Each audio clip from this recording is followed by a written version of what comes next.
right. So we hope you've enjoyed this event and gotten a lot of useful takeaways. I know I learned a lot. And we will be creating a summary of all of our sessions to send to you in a couple of weeks. We also have made a recording of the event and we'll send you a link to that as well.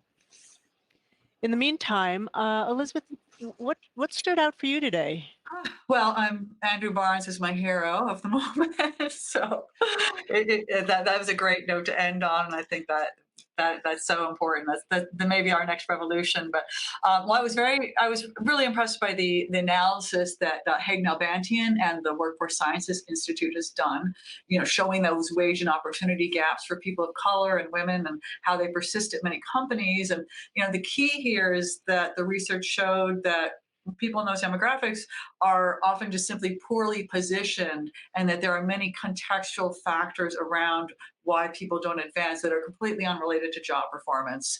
And you know, those disparities don't have to be baked into the culture. So I hope that managers will see this and consider, you know, looking at those recommendations, looking at patterns of promotion, identify what gets people ahead, and consider how to more equitably provide those opportunities to more people, and give more people the opportunity to be in those positions and gain the experience that they need to move ahead. Yeah, it was such a great session. Just sort of thinking about the event broadly, the biggest takeaway for me is that we really are in the midst of a big shift.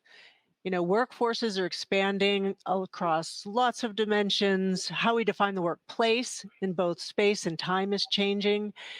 And this year's speakers really delivered a lot of, not only insight, but sort of practical, actionable advice to help managers be successful in the years ahead. We learned from Beth Berwick that skills-based talent practices are doable and they're worth the effort.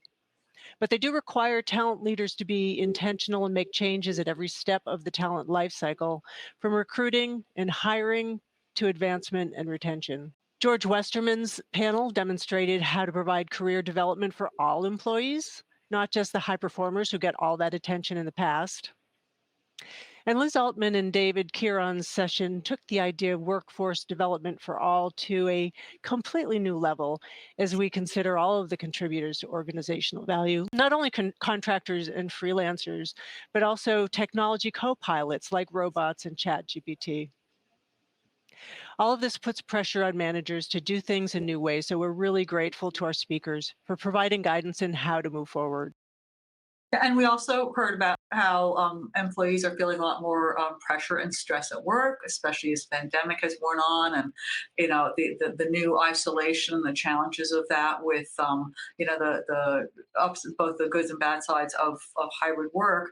I think that Marty Seligman and Gabriella Rosen Kellerman's work about those 5 personal capabilities that are critical to well-being is so important.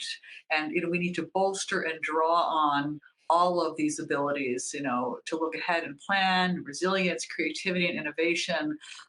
You know, the ability to form trusting relationships with colleagues and other collaborators quickly as things change rapidly and we move from team to team.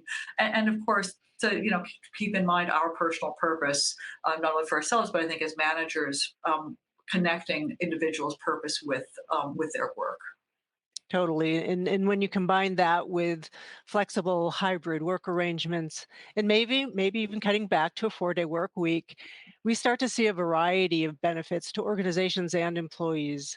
And that includes, better performance and a greater sense of belonging and well-being. But I think what we heard also is that these programs have to be carefully planned, and both in terms of how work will be structured and evaluated, and balancing autonomy with the need for coordination, and being very intentional about creating that culture of connection and trust. And I think that trust is the word that would win the word cloud today, because everybody was talking about trust. So that's it for this year. Thanks so much for joining us. Please take a minute to fill out our survey before you sign off. We'd love to know what you liked and what we can improve for next time. And many thanks to our event sponsors, Randstad Enterprise, HCL Software, and MIT Press. We really appreciate your support. Thanks so much.